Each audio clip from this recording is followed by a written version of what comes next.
Hi there everybody, it's UK independent Stampin' Up demonstrator Halsey here from slimandstylish.stampinup.net.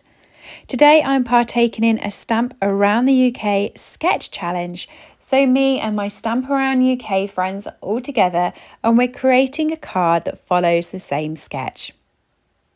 I'll talk you through the sketch as we go, but today I'm going to be using the Enduring Beauty Stamp set. And I'm going to be using this great big floral piece, which is stunning and beautiful. And I'm going to be stamping that onto basic white. Now I'm going to be die cutting this out. So just so long as your basic white is bigger than the stamp, you will be fine.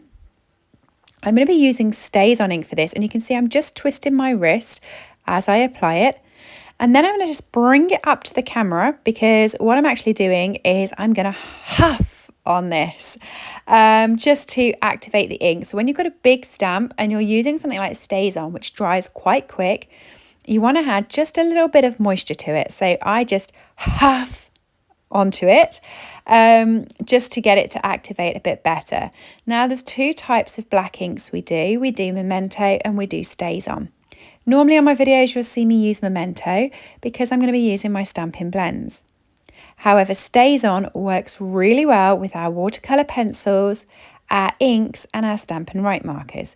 So today I'm using Stays On and I'm going to be using it with our watercolour pencils. So once you've done it, Stays On's quite sticky. You'll pull the stamp up and the paper will come with it. Just pull it off and you'll get this really crisp and clear image. Now, like I said, I'm going to be using our watercolour pencils. We have 2 packs of watercolour pencils and it does say on the back of the pack what colours are in there. So I'm going to be using an array of these. So first up, I'm using Calypso Coral and I'm going in quite dark towards where the shading is on the stamp. So Stampin' Up are excellent for this. They put little shady marks onto the images.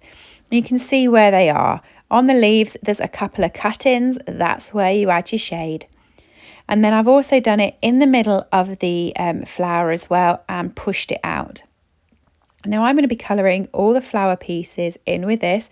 This does take a little bit of time, so you'll notice I've sped it up just a little bit. This isn't my hand working overtime, but it does take a little bit of time to get it right, but the end result is totally worth it.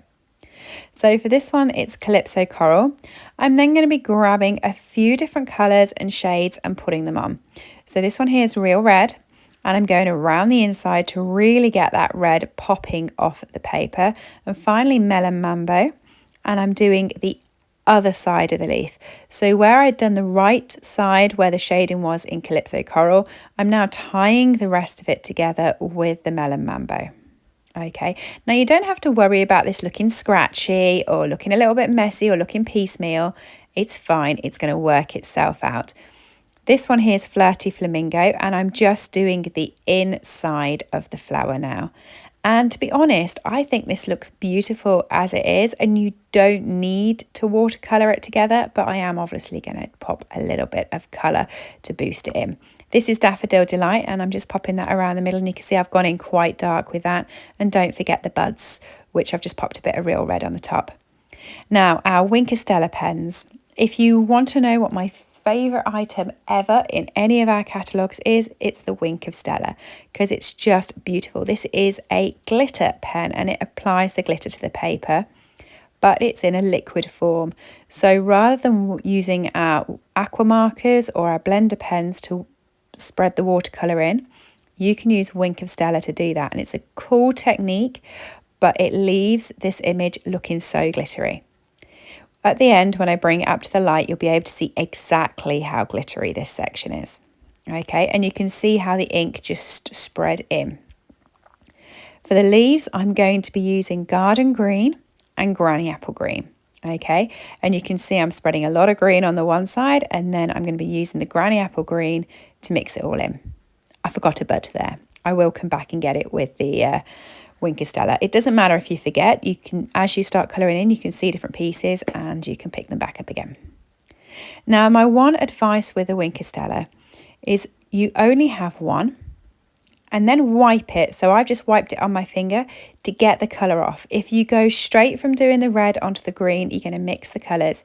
So make sure once it's finished, just wipe it a couple of times on your finger or on your chamois just to get the colouring off, and then it can go back to being see-through again.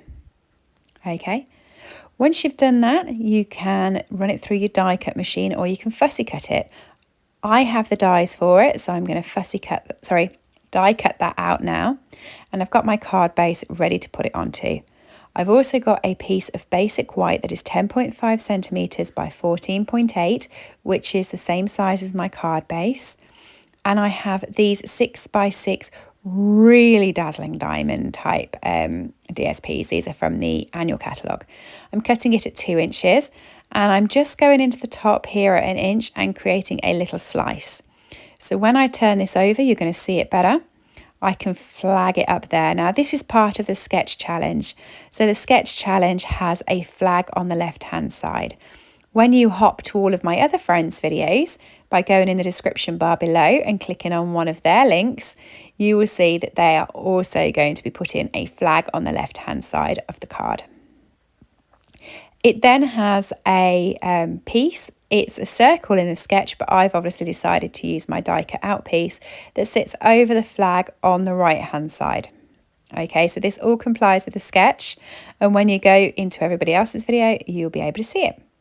So I'm going to add some dimensionals on here to get it popped up, and I'm adding quite a few. And you might wonder why I'm adding so many, but it's because I know who I want to send this card to, and I know it wants to go through the post, so I know it's going to get squished. So I've popped loads on there to stop that from happening. The Simply Elegant trim is, well, it's simply elegant. I love it. You get a silver and a gold one, and it's quite thick, so it sticks roughly where you want it to stick. Okay, so add a bit of adhesive, stick this down, and you'll see that in a minute, once I've finished twirling and twisting and getting myself knotted in the twine, I come back in, get some more adhesive and stick it down just a little bit better so it sticks in the right places. Okay, and why this looks really messy right now, doesn't that look messy? It's not going to as soon as I stick the piece down, because that will hold it in place. Okay, so I'm just sticking the tail bit down, and I'm going to stick the tail bit down over on this side, and then I'm just going to grab my floral piece and use that to hold the rest of it down. And you can see that now it just creates a fun swirl behind and it doesn't look as messy. Now the sentiment piece for this on the sketch challenge, it says that there is a banner across the middle that is flagged on either end. I wanted to use a different sentiment. I wanted to say thanks. Like I said, I knew who this was going to, and it's a thank you card. So I decided to pick up the Filled with Happiness stamp set and pick up this thanks. Now I'm going to be stamping this in Memento. I've still got the stays on my desk. I could have done that, but I think Memento sometimes gives a little bit of a clearer stamp. So I'm just going to be inking that up and stamping that down. I'm then going to bring in my trimmer to cut this so that it's a banner. And then once I've got it to the size I want it as a banner, I'm going to flag the ends the exact same way as I did for the glittery panel, and make it into 2 flagged pieces so it will sit on top of my image. I'm really excited about seeing what all the other guys have done. Please don't forget at the end of my video to go and check out their sketch challenge and see what they've made with the same idea. I always think it's really interesting how we all sit there, all creatives, and come up with something completely different. So I always think it's an interesting one to go and have a look at. Flag that in. And then you just want to stick it onto the card. So I'm going to be sticking this with our Stampin' Seal adhesive. And then once I've done that, I'm going to stick the entirety of the card onto the card base that we had out earlier. And then I'm going to apply some embellishments just to really make it blingy bling bling. So I'm going to be using our iridescent rhinestones and popping a few on there using the Stampin' Pick tool. So what do you think? I love this card, mainly because I do love this stamp with the big floral piece on. It is a bundle, so it does come with dies. It also comes with a mask, so you can sponge the flowers and colour them in that way, Or of course you can do them with blends or anything else, but I really enjoyed doing them with my watercolour markers and my Wink Stella, and trust me, this card is the shiniest thing you will see today. It's using enduring beauty and filled with happiness. Thanks for watching. Let me know what you think below in the comments, and if you are new to my plant channel, please do subscribe.